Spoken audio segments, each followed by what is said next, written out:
दूसरा सप्ताह।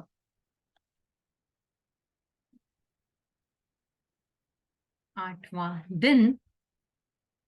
अपने भीतरी बच्चे को प्रेम करना, भाग 1। आज आप उस वयस्क व्यक्ति के परे देखेंगे जो आपको आईने में नजर आता है और अपने अंदर के बच्चे से मिलेंगे। यह आपके मिरर वर्क का बहुत महत्वपूर्ण दिन है। मेरा हाथ थामे और हम साथ में आपके आईने के पास चलते हैं। अपनी आंखों में गहराई से देखें। आपके आईने में आपको जो वयस्क नजर आ रहा है उसके परे देखें और अपने भीतरी बच्चे का अभिवादन करें। इस बात से कोई फर्क नहीं पड़ता कि आपकी उम्र क्या है। आपके अंदर एक नन्हा सा बच्चा है जिसे प्रेम और स्वीकृति की आवश्यकता है। यदि आप एक महिला हैं, तो चाहे आप कितनी भी आत्मनिर्भर हो, आपके अंदर एक नन्ही सी बच्ची है जो बहुत नाजुक है और मदद चाहती है। यदि आप एक पुरुष हैं, तो चाहे आप कितने भी आत्मविश्वासी हों, आपके अंदर एक छोटा सा बच्चा है जो अपनापन और स्नेह चाहता है। जब आप आईने में देखते हैं, तो क्या आपको आपका भीतरी बच्चा नजर आता है? क्या यह बच्चा खुश है? यह बच्चा आपको क्या बताने की कोशिश कर रहा है? जिस जिस उम्र से आप गुजर रहे हैं, वह आपके अंदर है, आपकी चेतना में और आपकी स्मृति में, एक बच्चे के रूप में। जब कुछ गलत होता था, तो आप सोचने लगते थे कि आप में ही कोई कमी है। बच्चों को लगता है कि यदि वे हर काम सही ढंग से करेंगे, तभी उन्हें उनके माता पिता प्रेम करेंगे और सजा भी नहीं देंगे। हम अक्सर 5 वर्ष की आयु के आसपास अपने अंदर के टेप को बंद कर देते हैं।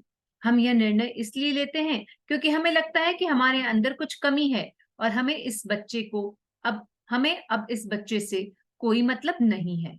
हमारे अंदर एक अभिभावक भी होता है और हम में से अधिकांश लोगों के मामले में अंदर का यह अभिभावक अंदर के बच्चे को लगभग लगातार डांटता रहता है। यदि आप अपने आंतरिक संवाद को सुने, तो आप इस डांट को सुन सकते हैं। आप उस अभिभावक को कहते हुए सुन सकते हैं कि क्या आप गलत कर रहे हैं, क्या यह कि आप किसी काम के नहीं हैं।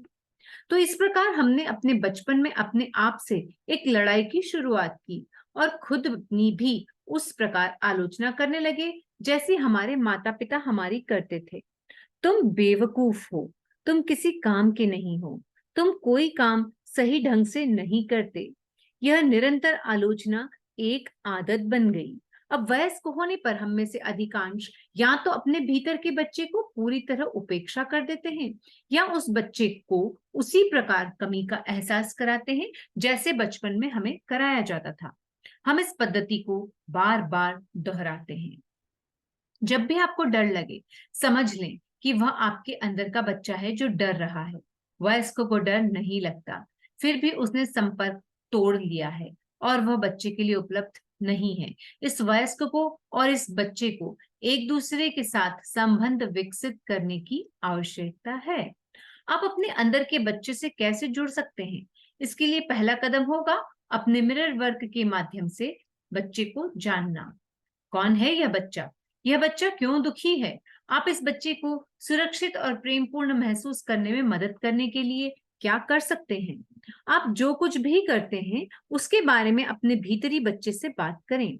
मैं जानती हूँ यह आपको मूर्खतापूर्ण लग सकता है, लेकिन यह उपाय काम करता है। अपने भीतरी बच्चे को यह एहसास कराइए कि चाहे जो हो जाए, आप न कभी उससे मुंह मोड़ेंगे और न ही उसे छोड़ेंगे, बल्कि हमेशा उसके लिए उपलब्ध रहेंगे और उसे प्रेम करेंगे। आपका भीतरी बच्चा सिर्फ इतना चाहता है कि उस पर ध्यान दिया जाए और उसे सुरक्षा और प्रेम मिले। यदि आप दिन भर में थोड़ा सा समय निकालकर अपने भीतर मौजूद उस नन्हे से बच्चे से जुड़ना शुरू कर देंगे, तो आपका जीवन काफी बेहतर हो जाएगा। आइए अफर्म करें, मैं अपने भीतर के बच्चे को प्रेम करने और स्वीकार करने के लिए तैयार हूँ।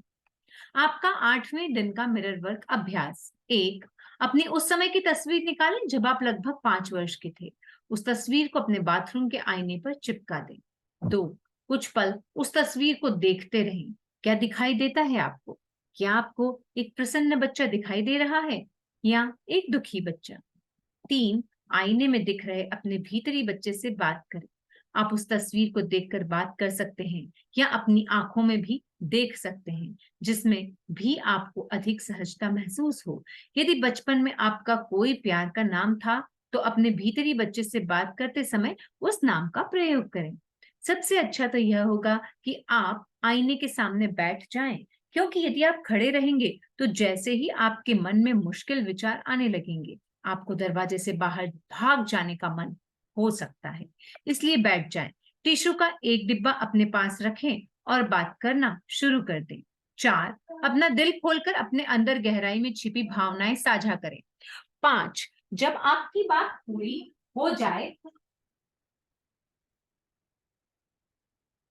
तो ये अफर्मेशंस कहें। मैं तुम्हें प्रेम करता हूँ, मेरे प्यारे बच्चे, मैं तुम्हारे साथ हूँ, तुम सुरक्षित हो। शक्ति आपके अंदर है। आपका 8वें दिन का दैनिकी अभ्यास। इस अभ्यास के लिए आपको क्रेयॉन, रंगीन पेंसिलों या रंगीन फेल्ट पेन्स की आवश्यकता होगी। 2, अपने उल्टे हाथ का प्रयोग करते हुए उस हाथ का जिससे आप लिखते नहीं, बच्चे के रूप में अपनी एक तस्वीर बनाएं। रचनात्मकता का प्रयोग करें। 3, इस तस्वीर को अपने बाथरूम के आईने पर चिपका दें। इस तस्वीर को देखते हुए अपने भीतरी बच्चे से बात करना शुरू कर दें। 5, अपने भीतरी बच्चे से निम्नलिखित प्रश्न पूछें और इनके उत्तर अपनी दैनिकी में लिखें। तुम्हें क्या पसंद है? तुम्हें कौन सी चीज नापसंद है? तुम्हें किस चीज से डर लगता है? तुम्हें किस चीज की जरूरत है? मैं तुम्हें खुश करने के लिए क्या कर सकता हूँ? 6, अपनी आंखें बंद करें और कुछ मिनट यह चिंतन करें कि आपने अपने भीतर बच्चे के बारे में क्या सीखा है। 8वें दिन के लिए आपका हार्ट थॉट। मैं अपने भीतरी बच्चे को प्रेम से गले लगा रहा हूं। अपने भीतरी बच्चे का ध्यान रखें। वह बच्चा ही है जो डर रहा है। वह बच्चा ही है जिसे दर्द हो रहा है। वह बच्चा ही है जिसे पता नहीं है कि उसे क्या करना है। अपने बच्चे के लिए उपलब्ध रहें, उसे गले लगाएं और प्रेम करें तथा उसकी आवश्यकताओं को पूरा करने के लिए जो कर सकते हैं करें। यह सुनिश्चित करें कि आपके बच्चे को पता हो कि चाहे कुछ भी हो जाए, आप उसके लिए हमेशा उपलब्ध रहेंगे। आप न कभी उससे मुंह मोड़ेंगे और न ही उसका साथ छोड़ेंगे।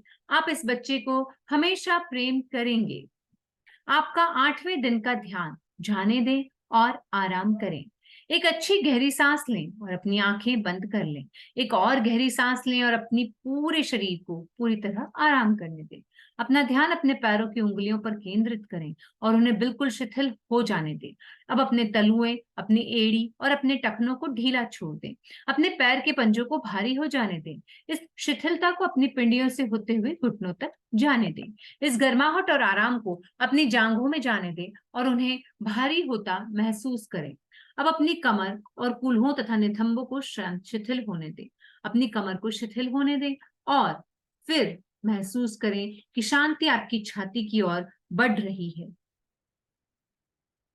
और आपके कोलर बोन से गुजरते हुए आपके कंधों में जा रही है।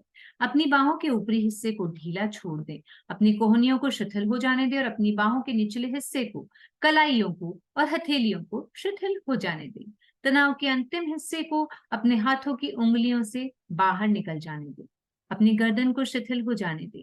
फिर अपने जबड़े को, अपने गालों को और अपनी आंखों के आसपास की सभी मांसपेशियों को, अपने माथे और सिर को शिथिल हो जाने दें। पूरा आराम महसूस करें। मेडिटेशन को आप रिकॉर्डिंग्स के द्वारा पूरा करें।